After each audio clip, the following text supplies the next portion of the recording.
Oke. Assalamualaikum warahmatullahi wabarakatuh dan selamat pagi. Hari ini kita akan melakukan praktikum fisika, yaitu percobaan pertama dengan judul percobaan koefisien gesek. Sebelum kita memulai percobaan, terlebih dahulu kita harus membaca tujuan percobaan. Dapat dilihat pada modul halaman 6, di mana tujuan percobaan yang pertama memahami faktor-faktor yang mempengaruhi besarnya gaya gesek. Yang kedua, memahami pengaruh gaya tarik terhadap keadaan benda. Yang ketiga, memahami pengaruh gaya normal terhadap gaya gesek. Yang keempat, memahami pengaruh keadaan permukaan gaya gesek. Setelah kita mengetahui tujuan dari percobaan, selanjutnya kita akan menjelaskan alat dan bahan yang digunakan dalam percobaan untuk gaya gesekan ini. Alat dan bahan yang digunakan yang pertama adalah neraca pegas. Jadi ini adalah neraca pegas.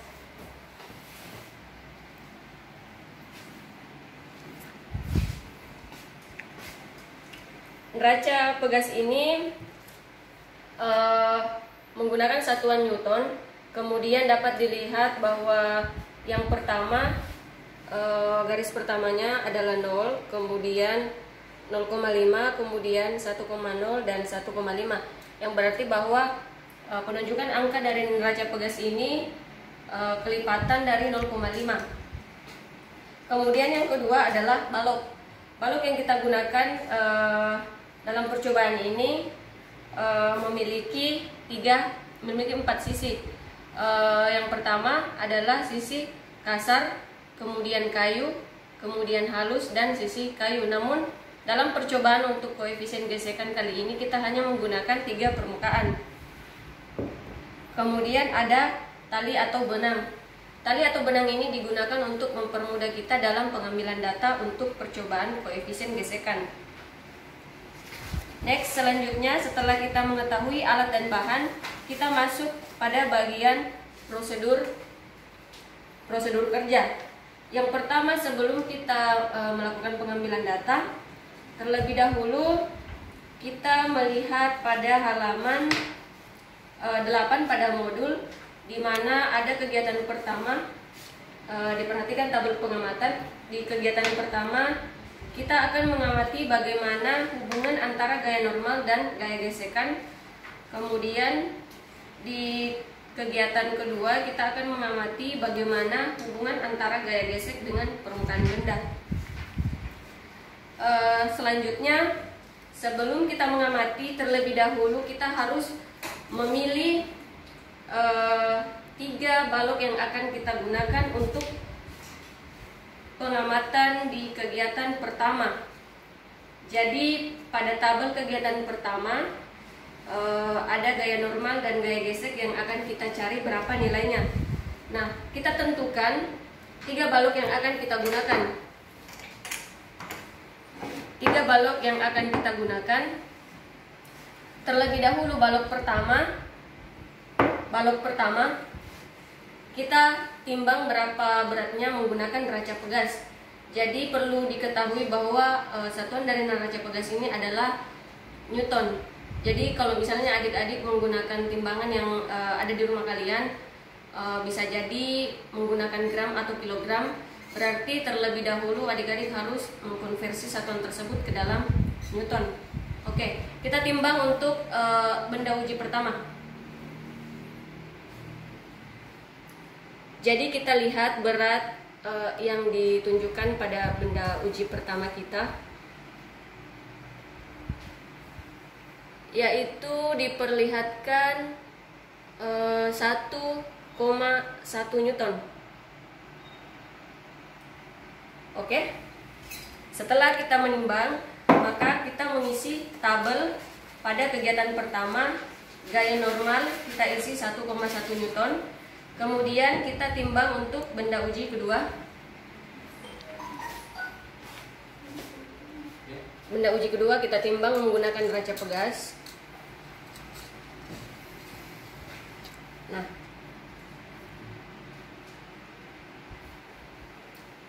menunjukkan sama ya, 1,1 Newton. Kemudian untuk benda uji ketiga, kita timbang lagi menggunakan neraca pegas.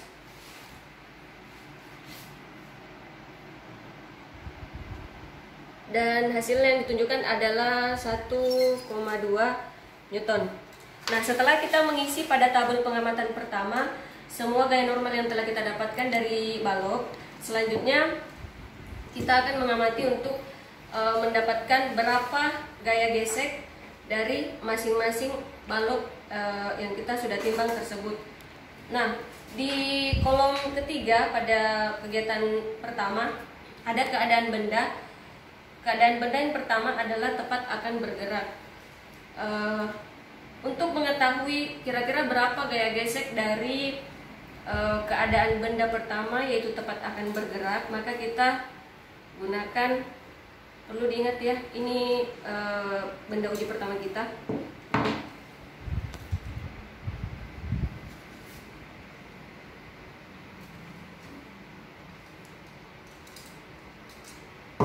Kita sambungkan tali sebagai alat pembantu untuk mengetahui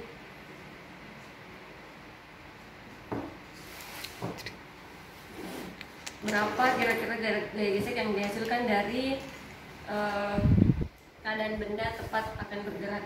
Jadi keadaan benda tepat akan bergerak ini artinya sebelum dia bergerak,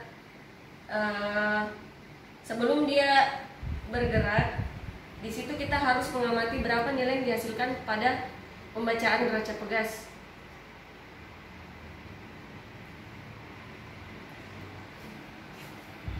Oke, saya akan langsung memulai untuk pengambilan data untuk keadaan benda tepat akan bergerak. Jadi neraca pegasnya kita harus kasih seimbang ya. Kemudian kita tarik, tapi jangan sampai bendanya ini bergerak.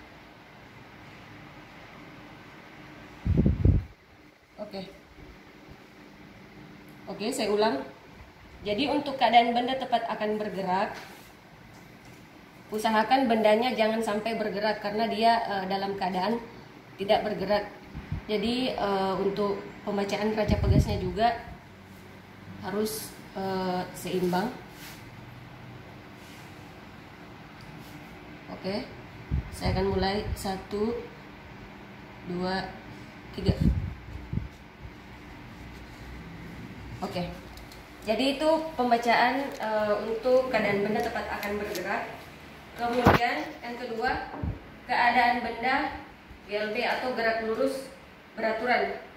Jadi untuk kondisi kedua ini sangat mudah karena kita hanya akan melakukan percobaan yang sama, tapi keadaan bendanya di sini sudah bergerak tapi secara beraturan.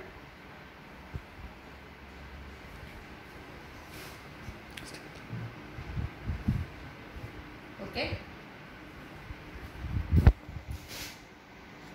Saya tarik neraca pegasnya, tapi keadaan bendanya bergerak secara beraturan. Kemudian diamati berapa nilai yang ditunjukkan pada neraca pegas. Oke. Nah, langkah tersebut dilakukan berulang untuk gaya normal benda uji kedua, gaya normal benda uji ketiga sampai selesai.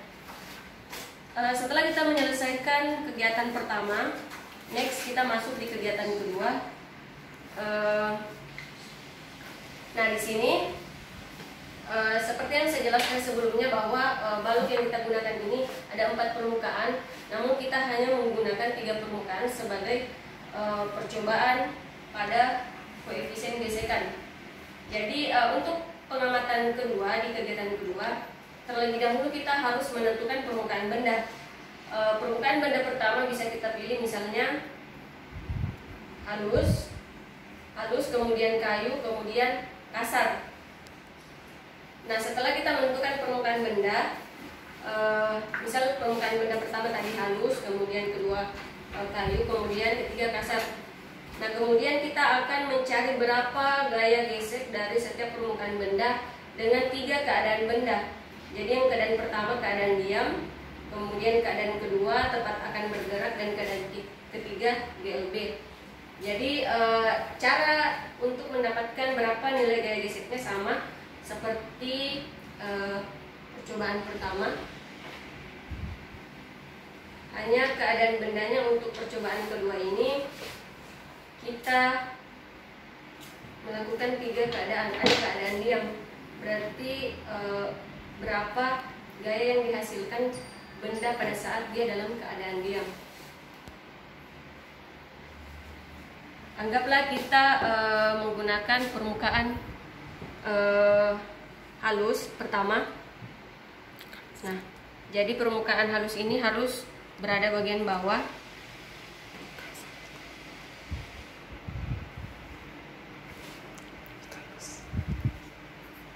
Atau bisa kita ganti, terserah dari masing-masing kalian mau menggunakan kayu atau mau menggunakan kasar, terserah.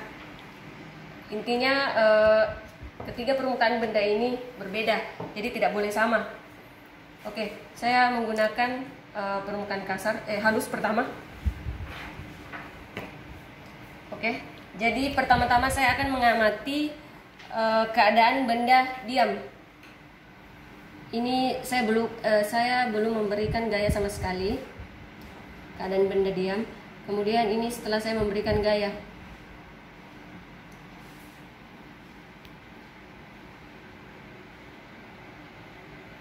Oke, ini perlu diingat ya, keadaan bendanya diam ya, tidak bergerak. Oke, setelah keadaan benda pertama selesai, next kita lanjut di keadaan benda tepat akan bergerak, sama seperti percobaan sebelumnya. Ini seolah-olah keadaan benda tepat akan bergerak, sudah mau bergerak tapi tidak sampai bergerak.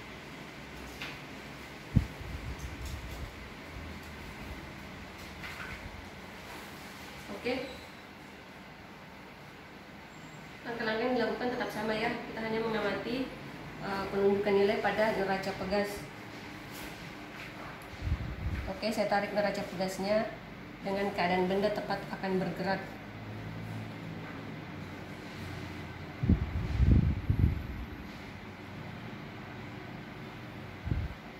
Oke. Kemudian keadaan benda yang terakhir, keadaan benda gerak lurus beraturan.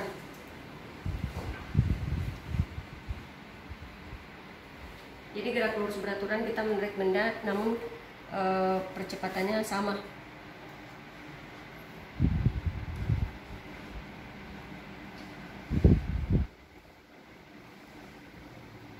Oke. Nah, setelah 3 keadaan benda telah kita dapatkan, maka langkah-langkah tersebut kita ulang untuk 2 permukaan benda selanjutnya, yaitu permukaan kasar dan permukaan kayu. Langkah yang dilakukan tetap sama. Oke, untuk percobaan koefisien gesekan cukup sampai di situ. Next kita akan lanjut ke percobaan selanjutnya.